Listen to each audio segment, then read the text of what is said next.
like Team XX, man. I just did a video of Mr. Ballin'. Make sure y'all go get that video thumbs up. I'm gonna hit y'all with a long video, but I'll probably say that for y'all for another thing. But let's go ahead and get into it, man. Make sure y'all subscribe to my second channel. We will be doing 2 videos every week over there, so make sure y'all go subscribe. Let's go ahead and get into it. I don't know when y'all get the video either. In Baltimore, the city already bleeding from the wounds of crime and corruption. A specialized police unit was created to wage war against illegal guns and violent gangs. But instead of upholding the law, these officers decided they were the law. They ran the streets like mobsters, robbing dealers, reselling drugs, and even planting guns on the people they brutalized. Oh, that's dirty. This is the story of the Gun Trace Task Force, one of the most corrupt police units in American history. Baltimore, Maryland, a city infamous for its high crime rates, drug epidemics, and police force under constant scrutiny. In the early 2000s, the city's murder rate was among the highest in the nation. Law enforcement was desperate for a solution. The Gun Trace Task Force was formed with a clear mission: take illegal guns off the streets and dismantle violent crime networks. For a while it worked, or at least that's how it seemed. Officers were seizing weapons, making arrests, and racking up stats that made headlines. But behind the scenes, something sinister was brewing. They weren't just fighting crime, they were running it. The streets talked, and soon, the streets of Baltimore were buzzing with whispers of dirty cops. Dealers and suspects spoke of officers robbing them for their drugs and loot. One routine bust cracked wide open.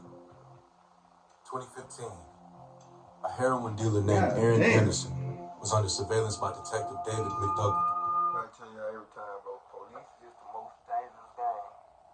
Y'all think I be playing? Police is the most dangerous game, and they can get away with anything, damn it. As long as it ain't like blatantly, like you just shoot a motherfucker, they can get away with that. But they can shoot a motherfucker and say it was an accident. They, like a regular person can't do that. You gotta go to court and all that extra shit and all that. The Hartford County Sheriff's Department. McDougall placed a GPS tracker under Anderson's car and intended to follow his movements. But when officers eventually stopped Anderson, they found 2 trackers. One was theirs. The other, it belonged to a member of the GTTF. Anderson had been robbed days earlier by men who had entered his home like a SWAT team.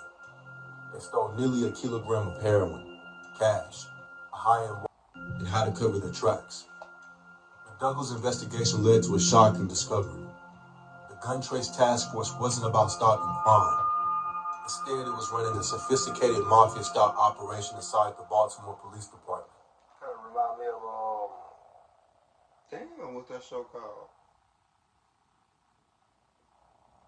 The Wire. Yeah, I'm tripping. The Wire. I forgot that fast. The Wire. Strike, and how to cover their tracks. McDougall's investigation led to a shocking discovery. The Gun Trace Task Force wasn't about stopping crime. Instead, it was running a sophisticated mafia-style operation inside the Baltimore Police Department. The FBI launched an investigation. Wiretaps were placed. Officers were watched. And one by one, the police fell into place. The ringleader, Sergeant Wayne Jenkins, a man who wore the badge but operated like a kingpin. Under his leadership, the GTTF wasn't just corrupt. It was an organized crime syndicate. Jenkins and his crew had it all figured out. They carried fake guns to plant on unarmed victims in case they needed to justify a shooting. They targeted suspects they knew had money and drugs, raiding homes without warrants. They stole from criminals and innocent civilians alike, pocketing cash, Rolex watches, and designer jewelry. That's fucked up. They resold stolen drugs back into the streets through a bail bondsman named Donald Stepp. And when they get to jail, imagine the people that they put in there, innocent, get to them. Imagine. Effectively keeping the cycle of crime alive while profiting from it. They falsified overtime reports, often doubling their salaries by claiming to be on duty while they were out robbing people. One of their most audacious heists, breaking open a safe filled with $200,000 in cash and 2 kilograms of cocaine. They took half the money and all the drugs, then resealed the safe and filmed themselves opening it for the first time, faking an honest bust for the cameras. In 2017, The first indictments were handed down. 13 officers faced charges ranging from racketeering and robbery to extortion and drug distribution. Wayne Jenkins, 25 years. Damn. Daniel Hurst and Marcus Taylor, 18 years each. Damn. Mamodu Gondo, 10 years, released in 2024. That ain't bad. Jamel Rain, 12 years. Thomas Allers, 15 years. Damn. Several other officers cut plea deals and received lesser sentences. The scandal rocked Baltimore, forcing the city to pay out over $13 million in settlements to victims. But beyond the financial loss, the real damage was to the trust between the people and the police. Cases had to be dismissed. Convictions were overturned. And the Baltimore Police Department... Out of all the years that they were doing that shit, everybody get found unguilty. I would have sued the shit out of their ass. Police struggling with credibility was left in shambles. So what happens now?